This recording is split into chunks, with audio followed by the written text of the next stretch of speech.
Good afternoon, everyone. So today we're going to break down what FedNow is, the pros and cons, and speculate just a little bit if this has anything to do with government control, which I really think is important. Before we get into the heart of the video, I do want to do some update on some news. Unfortunately, again, there's been another mass shooting in Alabama. There's been a mass shooting. As you can see here, that 4 confirmed dead, but about 20 people have been injured by this mass killing and people being unalive, unfortunately, at someone's sweet 16 birthday party. So again, um, the problem in America consistently when it comes to not only gun violence, but these mass shootings, mass killings, however you want to label them, as well as mental health crisis in America, um, is at the root at some of these. But we won't get into gun laws and prevention laws because that's time for an entire different video. As we look into Poland and Hungary, they announced that they are now banning the import of grain and fruit from Ukraine. So that's somewhat stifling for Ukraine because that's one of their exports to their neighboring European countries. So I don't know how that's going to affect them economically, but it will have some sort of toll. Let's see here. Graham calls Major Taylor Greene praises of U.S. intelligence leaker irresponsible. All right. So that's a quick update. Unfortunately, again, there was a mass shooting in Alabama at a Sweet 16 birthday party. I don't know. I have some suggestions of what the solutions may be when it comes to gun violence, but of course, in this country, according to the concrete Constitution, because no one ever thinks that the Constitution can change, that's why I call it concrete. But yeah, that's another video. Now, FedNow, the Federal Now Instant Payment Service. I don't know if you guys are familiar with this, but we're going to break down some pros and cons if you guys are not truly aware of what it is. But let's first go over the pros. So FedNow is the Federal Reserve real-time payment system. Now, it has the potential to revolutionize the way that we conduct transactions because with FedNow, people can enjoy instant payments 24/7. They can have access to their funds 24/7. I mean, eliminating the need for delayed transfers. Because, at first we were using ACH, automated clearinghouse, but this acts a little bit different and is more instant than those ACH payments that usually take anywhere from 2 to 5 business days to clear. But with FedNow, it has a tendency of reducing reliance on traditional banking hours. The RTP, also known as the real-time payment system, this real-time processing capability can enhance financial inclusion, empowering underserved populations and small businesses. And this is kind of a pitch that I've been researching and getting some of the wording from what these people are stating, right? These underserved populations, small businesses, because it increases the access to funds much faster, is of a greater convenience and an increased economic opportunity, supposedly. FedNow's interoperability with the existing payment system can also promote competition and innovation in the payment industry, fostering a more dynamic and customer-centric landscape. Now, that's some of the pros. And I know a lot of you want to know what the cons are. Well, this is somewhat biased, so it's a bias alert, but it's the truth. FedNow is not without its challenges. Let's state that right off the bat. One concern is the potential for fees associated with the use of the system. Now, this is also another way for the feds to track taxes, sales tax, transactional tax. Now, we have to also understand, while the Federal Reserve has stated its intentions to make FedNow affordable for all people, they may still be costs associated with accessing and utilizing their system. Now, particularly, this is for smaller financial institutions. These fees could impact the pricing models of financial services and potentially hinder the adoption of FedNow. But as the federal government has stated, the Federal Reserve has stated, FedNow is actually launching in July of this year. FedNow is launching in July of this year. But another challenge is the implementation timeline. The Federal Reserve aims to roll out this phase in a target completion of July. However, delays or unforeseen issues may arise during the implementation process, potentially affecting the system availability and functionality. This is the way that the federal government steps in and decrease the transaction and business of Cash App, Zelle, Venmo, PayPal, etc. This is how the federal government starts to invade on the public sector when it comes to financial transactions. You have to understand that, because with government implementation, the Federal Reserve plans to implement FedNow as the new payment system that will operate alongside existing payment systems in the U.S. financial infrastructure. Now, the Federal Reserve banks will serve as a core infrastructure providers for FedNow, facilitating the real-time processing for payments between people. The government will work with financial institutions, payment service providers, other businessmen, investors, stakeholders to ensure a smooth and secure transaction to FedNow. Of course. Now, in addition, the Federal Reserve will establish rules, standards, protocols, taxes to govern the operations and security of the system in collaboration with industry people and partners and regulators. Of course, all of those above. But here's another thing. If you guys aren't understanding how FedNow will work, I want you guys to think of eBay. When you go on eBay and you purchase an item, what occurs is you're not paying the seller directly. You're paying eBay, and then eBay pays the seller. If you guys look at the thumbnail, it's a small depiction of how FedNow works. You, the consumer, pays your money for a product on eBay. The money goes to eBay, but in this case, it goes to FedNow. FedNow does whatever it does. Okay, maybe take some taxes off the top, shave a little bit of profit off the top or off the bottom. It doesn't matter. They don't get their cut. And then they send that money to the financial institution in which you're purchasing that product or service.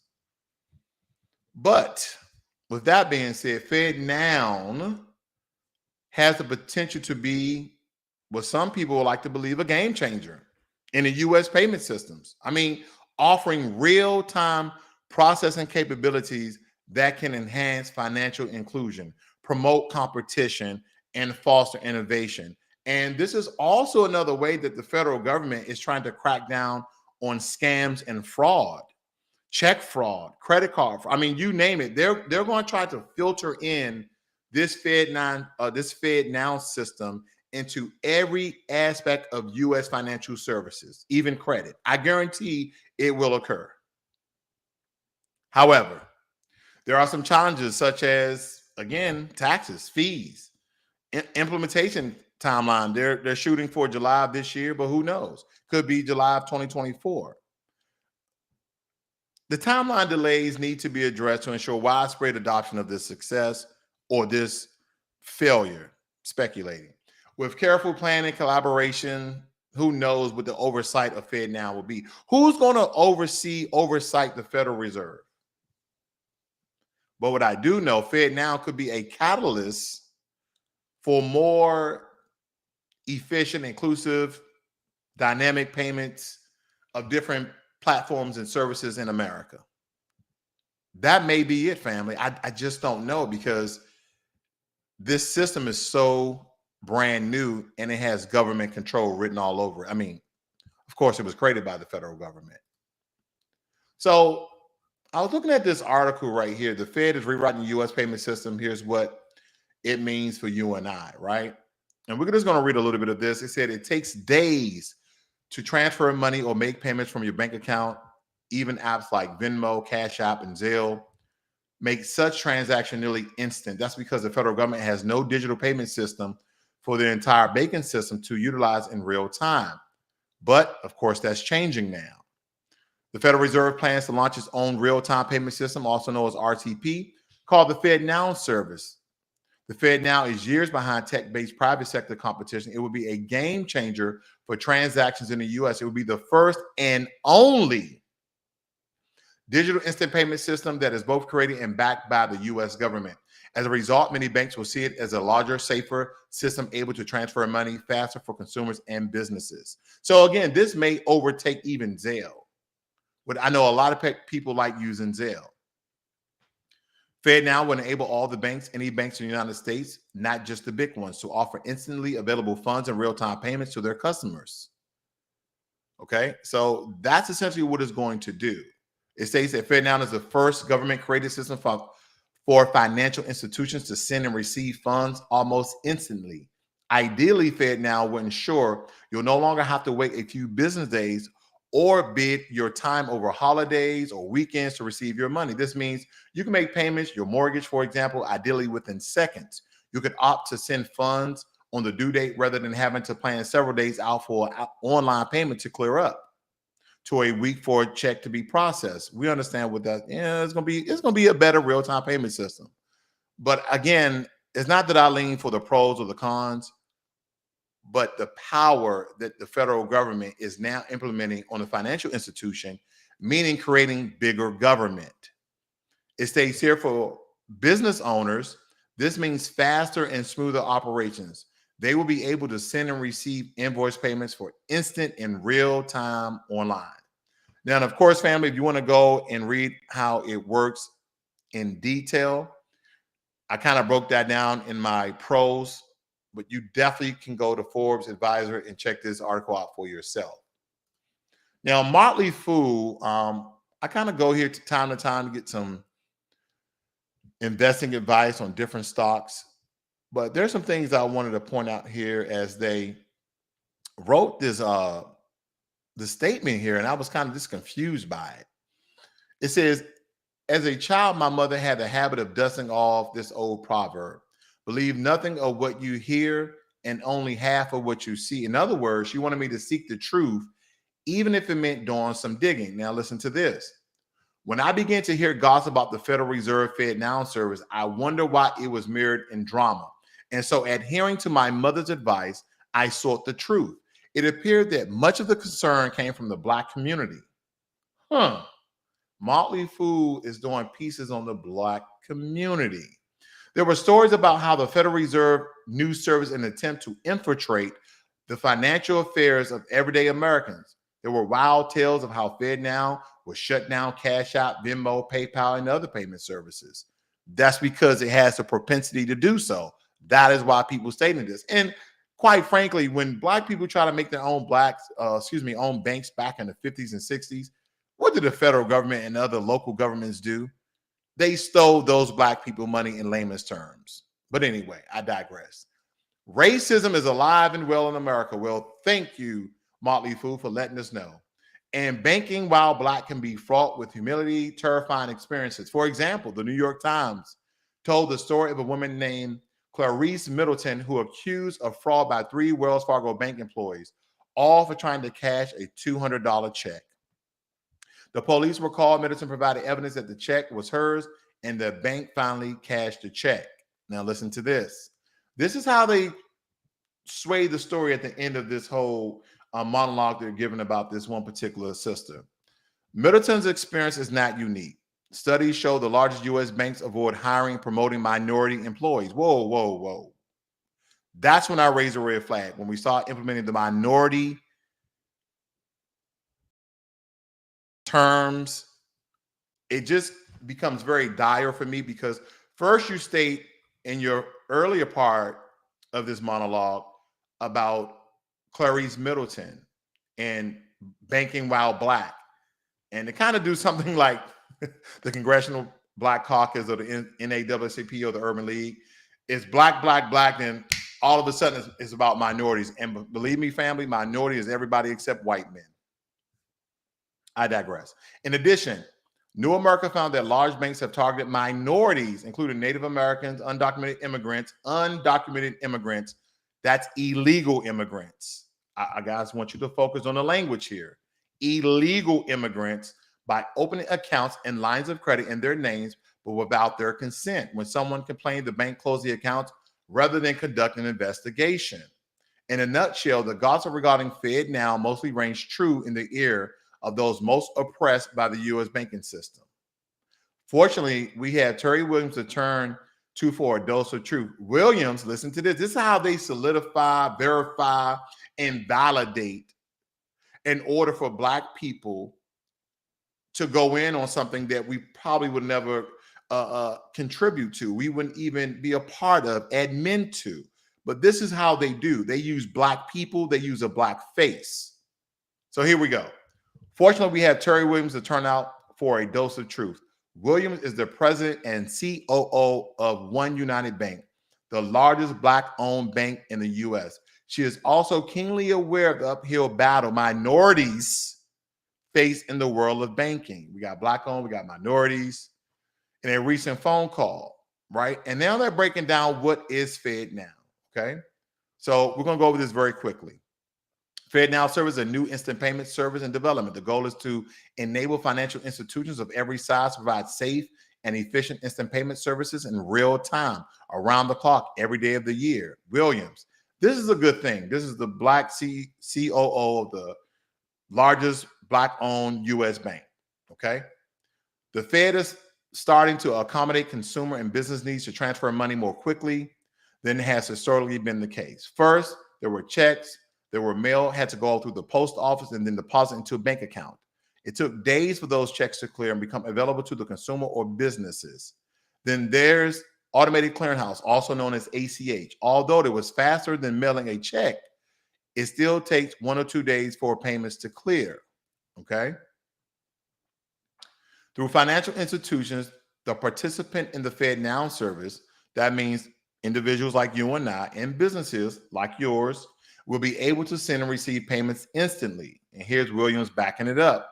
With fintech apps like PayPal, Cash App, and Venmo, money is transferred from one party to another instantly. This makes the Fed's current process too slow. The Fed has been working to speed up the time it takes to process money through the banking system. In essence, the Fed is catching up with how quickly fintech companies can transfer money.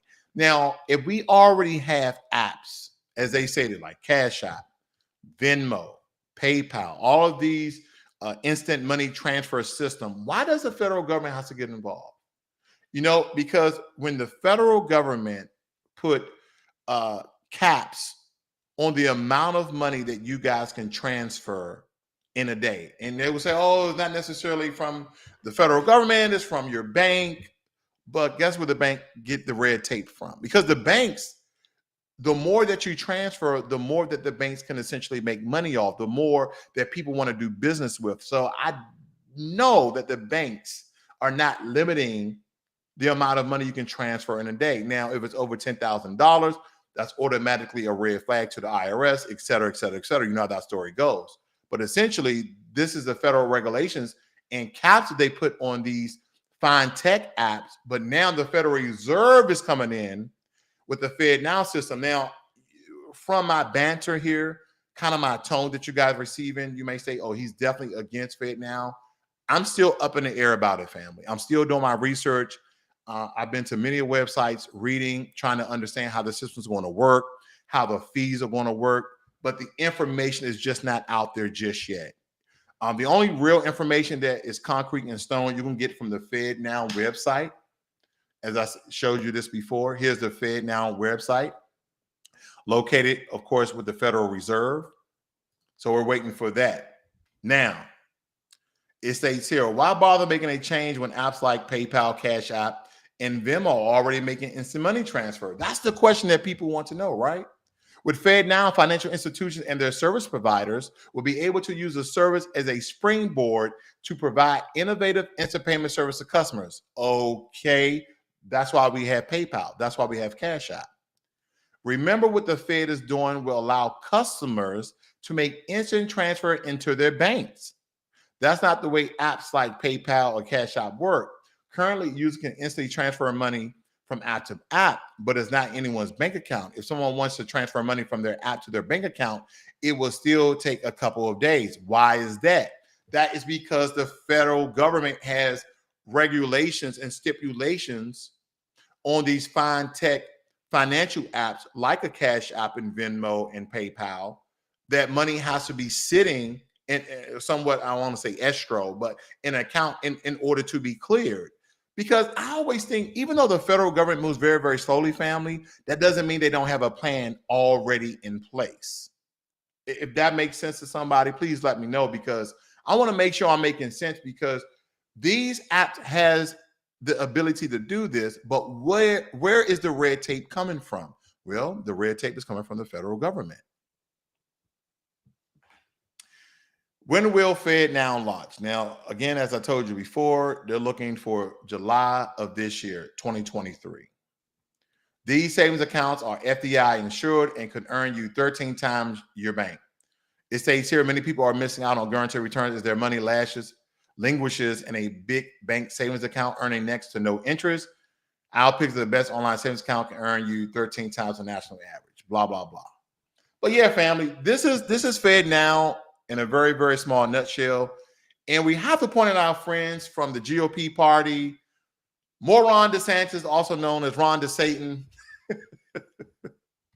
It states here that DeSantis and RFK Jr. misconstrue Fed's digital plans and warning of government overreach. Now, just because we may not side or agree with any of what these guys are saying does not mean that in any of their rhetoric or their statements or implications of what they're stating about FedNow, that doesn't mean that it's not true. As people would say, a broken clock is, at least right twice of the day. So that doesn't mean that these guys hasn't done their homework. I doubt it. But anyway, that doesn't mean they haven't done their homework. But let's just read a little bit of what's going on with this particular story. I see I got Brent C in the room, Real Talk James, Jermaine Anderson. Nice to see everyone in the room today. Thank you guys for joining me here live. So let me continue here. As the Federal Reserve looks to modernize banking, two potential 2024 president candidates have accused the central bank of seeking to use a proposed digital dollar to control Americans' finances. Although federal officials have committed to no such plans, Florida Governor Ron DeSantis alleged last weekend that a Fed-made digital U.S. dollar will let the government block transactions like buying a rifle or filing up with too much gas. Now, I want you to listen to this, because when I was reading this, I was like, this is actually true. This is actually a real thing, because when you're making that payment and it has to go through the FedNow service, it's more so of a verification service, is it not? Even though it's a real-time payment, but it's a verification. So if there's a red flag, maybe on your public record or any of the such, maybe you had mental health and you have some indicators that you could be a potential mass shooter of any sort, they can block the purchase of you buying a weapon. They can block the purchase if you're trying to stack up on gas. Just like the pandemic, people were buying, napkins and paper towels and toilet paper. I don't know. It was going crazy. They could actually block you buying certain things and products and services that you may need or of what you want. Now, in some regards, this could be a good thing. But in other regards, doesn't this put a strain on your so-called U.S. freedoms, the freest country in the world? I'm just asking questions, because even though I don't agree with nothing really Ron DeSantis or John F. Kennedy Jr. actually even says, but that doesn't mean they're not making a valid point. Let me read it again. The Fed-made digital U.S. dollar will let the government block transactions like buying a rifle or filling up with too much gas.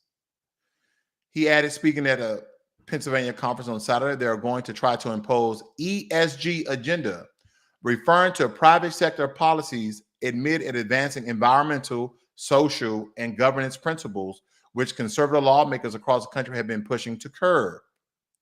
Is ceding the power of our financial freedom to a central bank which does not have our interests at heart. Now, the Republican governor, who has been widely floated as a potential primary rival to former President Donald Trump, has introduced legislation in Florida seeking to ban the use of any Fed-issued digital currency in the state and has called on other states to do the same. The Fed is readying its FedNow initiative, which aims to shorten the time it takes for banks to send funds to other banks for a planned July rollout. Separately, has also been exploring the possibilities of issuing a digital version of the dollar that households could readily use instead of cash. The central bank issued currency will be used in digital wallets offered by private sector, including by consumer lenders. Wow. This is the way that the federal government is now getting into cryptocurrency. Because cryptocurrency, family, I mean, in a nutshell, we know that it's digital currency.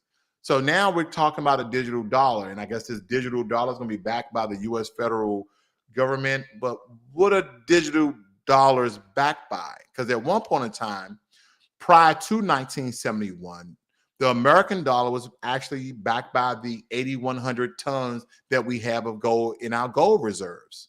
But ever since 1971, when Nixon took us off the gold standard of the dollar into the fiat currency system, meaning we just have a revolving door of debt and IOUs, the dollar was backed by gold. So what does a digital dollar backed by? Is it backed by blockchain technology? Is it blocked by electricity? These are questions I've been, rolling around in my head trying to answer, and maybe you guys know the answer. I have no idea. But it is a great question. Is this a way that the federal government comes in, standardize, regulate digital currency, cryptocurrency, as they've been trying to do in the past couple of years, now that you have to file any earnings that you make on cryptocurrencies and your taxes? And if not, they'll wait for 10, 20, 30 years, and basically you owe $300,000 in taxes and take your house. That's the way the federal government works. If you notice, every now and again, the federal government wait a year or two and say, yeah, you owe $10, $12, $15,000. But did you know, family, prior to the 1980s, back in the 60s, 70s, the federal government used to wait 10, 20 years. And then some people will say when the paperwork catched up, they would just come in and put a lien on your house and take it from you. It says here the Fed is exploring the idea to keep up with the countries that have moved to implement their own digital currencies, such as China. We're always competing with China. This is really a big, see, when I look at this whole situation, we have to look at it at a worldwide and on a worldwide spectrum. China is number 2 in GDP in the world. And people have them in the next 10 to 20 years predicting that China will be the new superpower in the world. And of course, America is going to try to do everything in its power to prevent that. We've talked about the BRICS before, right? Brazil, Russia, India, China, and South Africa. And other countries are now joining the BRICS. Even the Kenyan president, I think it was the Zimbabwe secretary came out and state that they're no longer honoring US dollars. They're no longer using US dollars. Now, Kenya, that was a story for the headlines. Now, I might look that up for you guys so you can see it for yourself, because I don't want to speculate here when it comes to money. Let me continue. But officials made clear that they're not committed to following through on issuing one. And Fed Chair Jerome Powell has said that the central bank wouldn't issue any consumer-facing digital dollar without authorization from Congress. That part. He didn't state that they wasn't doing it or they will not do it. They're saying that they can't do it without authorization from Congress. That sends off a red flag to me, stating that this is potential. This may happen. They already have the legislation written up and probably waiting for it to pass or to present to the House to be passed. We haven't decided that this is something the financial system in the country will want or need, so that's going to be very important, Powell told Congress on March 8th. Now, I want to look up very quickly countries who stated they no longer want to use the US dollar.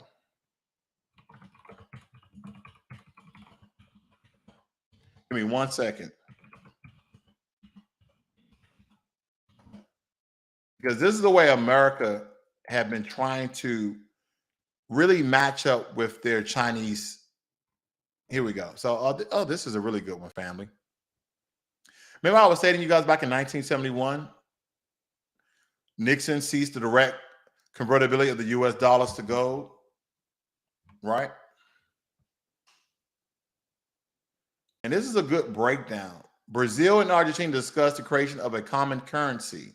Russia and Iran are working together to launch a cryptocurrency backed by gold. Even cryptocurrencies are now being backed by gold by other governments. Very important.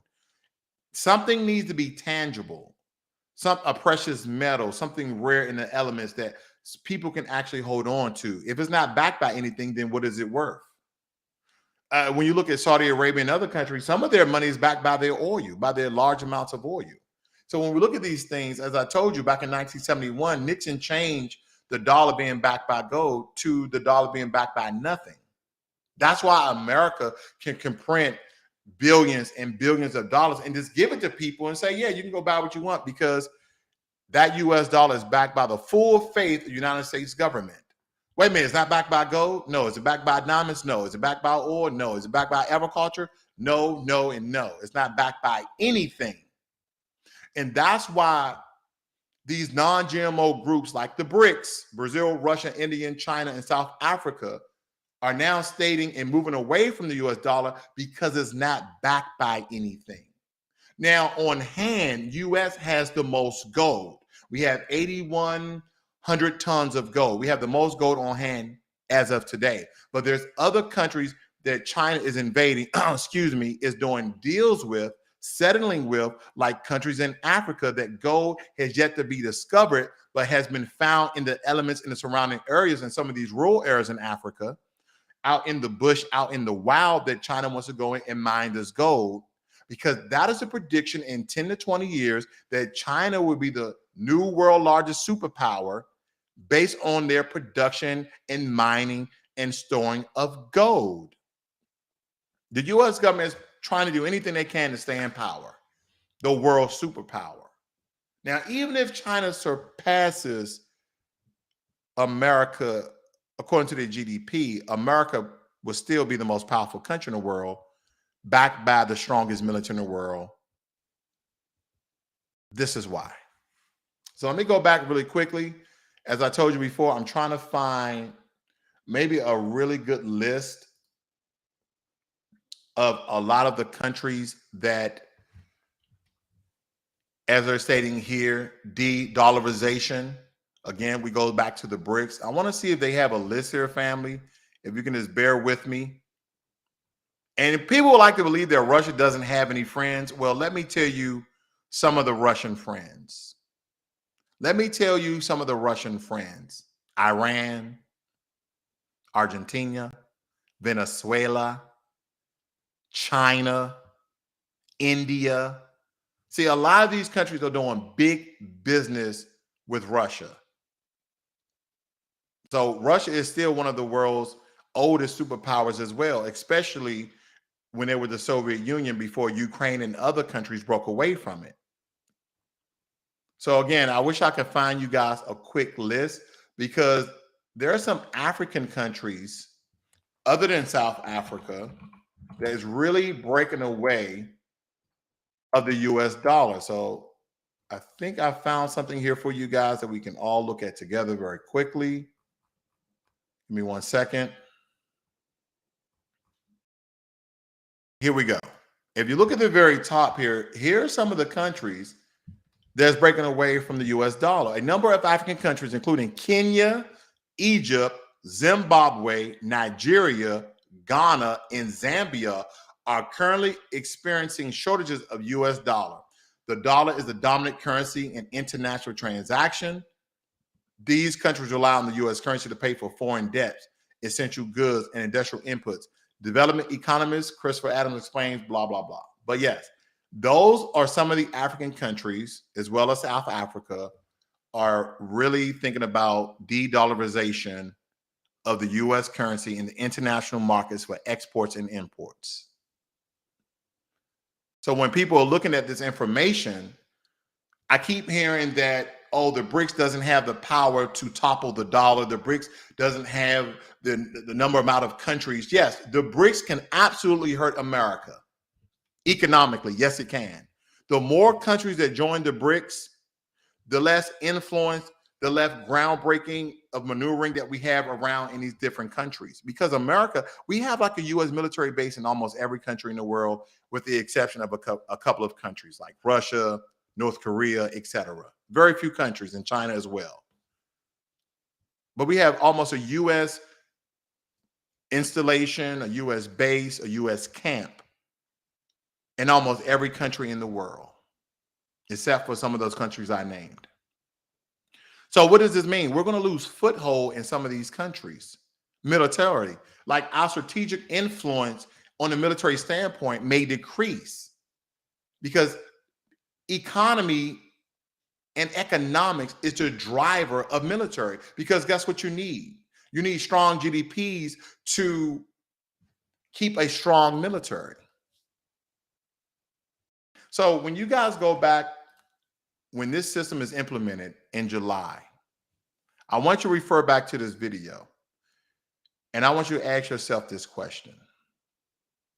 Is this a way for the federal government to now control every purchase you will make from that moment on? Because they will have eyes on every transaction that you will ever make. Because as I stated before, this is almost like eBay, where you see something on eBay, you purchase it, the money goes to eBay. In this case, it goes to FedNow, and then it goes to the seller. And if you think the federal government is not going to shave some money off the top or the bottom of this, then you'll be the fool with that. Because let's go over the pros again, because I don't want people to think I'm against FedNow, but I do want to raise the questions, because the Federal Reserve RTP payment system, right, the real-time payment system, as I stated before, it has the potential to revolutionize the way that we conduct our transactions.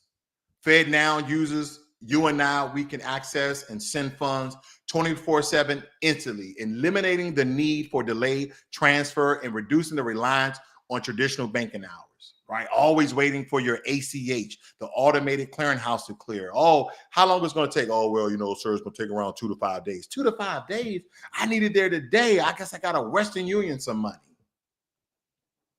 But this real-time processing capability can enhance financial inclusion, financial sending, financial receiving, etc., which empowers people of all communities, small businesses as well as big businesses, because with faster access to funds, that means greater convenience and increased economic opportunities for all, right? Right? Because, I mean, FedNow's interoperability with the existing payment system, with the ACH, doesn't promote competition, but with an instant system, it does. And of course, it's innovative in the payment industry.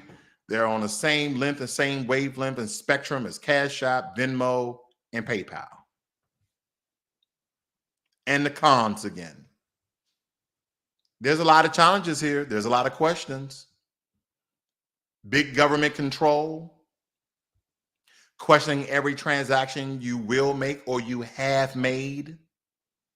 In cahoots with the different financial systems and banking system and credit systems in America. You probably, any purchase over $10,000 maybe now question, even a car.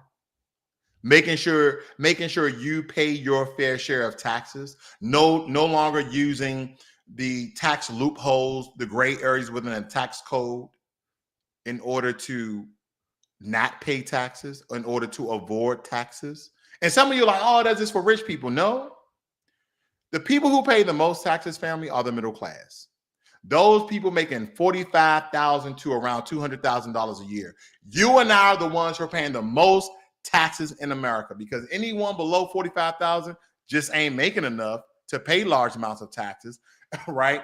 And then people who are making over $200,000, believe me when I tell you this, they have high-powered, probably retired or fired or left IRS CPAs that knows how to maneuver in and out of the tax code for them to avoid paying taxes. Because at the end of the day, there's a couple of people within this tax, this tax matrix. You got those who just want to pay their taxes. They don't really mind but they want their return. Then you have people making buku dollars who say, hey, I just don't want to pay any taxes. I don't care about a freaking refund. I make $250,000 a year. I make $1 million a year. So I always owe, even when my little W-4 comes out and I say I'm single in one or I'm married in two. I claim myself and my family, and I still have to pay additional taxes other than the amount that they already took out. So CPA, use your loopholes. That is legal. Again, family, that is legal. Use your loopholes. I just don't want to owe any money. That is very important. Because the one concern that people have with this FedNow system are the fees and the taxes that will be associated with using the system. Nobody knows how much, right? Of course, it's going to be a percentage of the amount that you pay, like sales tax. So my question is this now. Fees. A lot of you already pay state taxes. A lot of you already pay sales tax.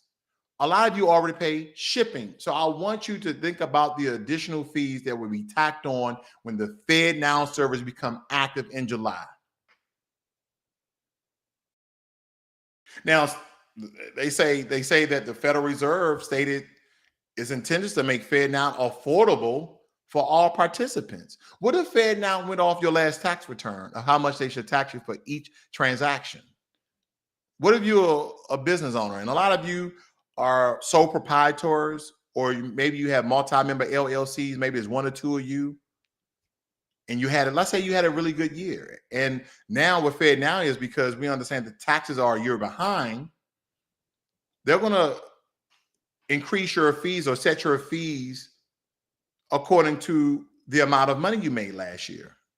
I'm speculating with this. I'm not stating that this is going to happen, but this is something that I'm just questioning. Again, America is always finding out to take more money out of our pockets. They can't just implement a system that does instant payments, because you know what people are going to say? Well, Ross, how are they going to pay for this system? How are they going to pay for this FedNow system?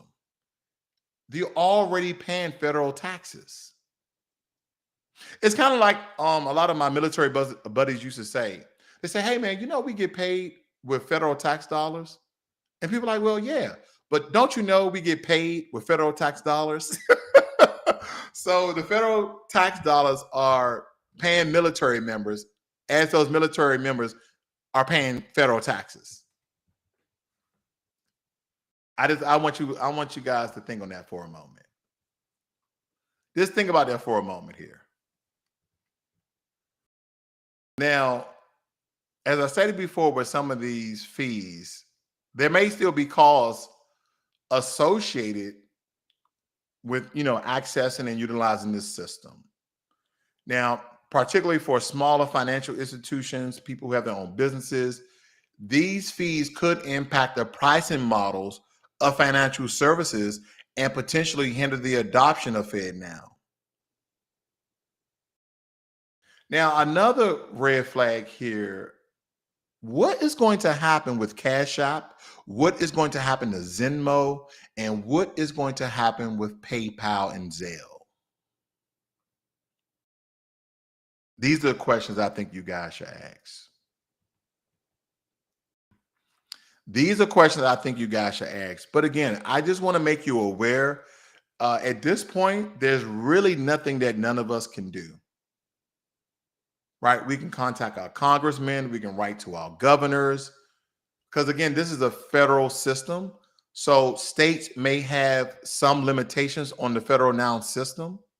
So once this thing rolls out and put into practice in everyday transactions, that is when we'll know more information. Because right now, I'm just going to tell you, family, other videos and other people you hear speak about this, at this point, it's just bias, it's banter, it's speculation, and in some forms, it's predicting. We're trying to predict what's going to happen. But I can tell you this, anything that occurs in the federal government, just know it's going to have some fees. Just know it may incur some taxes. Ain't nothing free coming from the federal government except for your except for your tax refund that they tax. Now, I don't know if you guys knew this, and some of you may think I'm joking when I say this, but as your CPA, when you pay your taxes and you file for your tax return and you issue a refund, while they're computing all these algorithms and numbers, I don't know how complicated your taxes are. I have a few investments accounts, so my taxes take a little bit longer than most Americans, but nonetheless, ask them while they're preparing your taxes, are there any taxes imposed on getting your tax refund, on your tax refund? Just a question. Ask your professional. I don't want to speculate on that, but I think it's a good question to ask. I thank you all for joining me here today. If you just joined the video, please go ahead and rewind it. There's some good information I put out I think you guys should be aware of. Track says, bring back Roswell ASAP. I thought about bringing back Roswell. I know a lot of people like the investment advice, but the truth behind it, family, I'm still going to do some investment advice every now and again, but my focus is 99% on Black empowerment, and I got about 1% on empowering the nation for investments, because I do give information, third party with investments, savings accounts, constructing your business, how you should structure it, how you should go about it. So good point there, Trax. I'll try to put out more financial information for you guys. But like I stated before, I'm going hard on Black empowerment because our people absolutely need it. There's voices out there in the Black media. There's voices out there in the Black empowerment space. And believe me, we need more of us to be teaching us not only about what's going on, about the attacks of the dominant society and how they use trick language to manipulate and decimate our people each and every day, and how they put blackface in front of us, right? We talked about, I forgot the two gentlemen name from the Tennessee legislator. We talked about those two at a certain point. There's other people in the Black empowerment space who spoke about those two as well. Again, a lot of this rhetoric, a lot of this show and tell that you see from these Black political pundits, this is all to galvanize the vote from the Black grassroots to vote in yet another Democratic president that will do absolutely nothing for us unless they state it, because we understand that Joe Biden, Barack Obama, Bill Clinton, it doesn't matter. No president, whether it be Democrat or Republican, has done what we all want and what we are all owed, and that is reparations. I'm tired of hearing people that are from a foundational Black American lineage, regardless if they accept the term or not. I'm just tired, not frustrated, but I'm tired of hearing illiterate, uninformed Negroes talking about go out and work for what you want and stop begging the U.S. government for money. We're not begging anyone for anything. We are show and telling and proving and demanding what you owe to foundational Black Americans, U.S. melanated freedmen, those descendants of Black slaves. Just as well you gave Native Americans reparations, we are owed reparations too.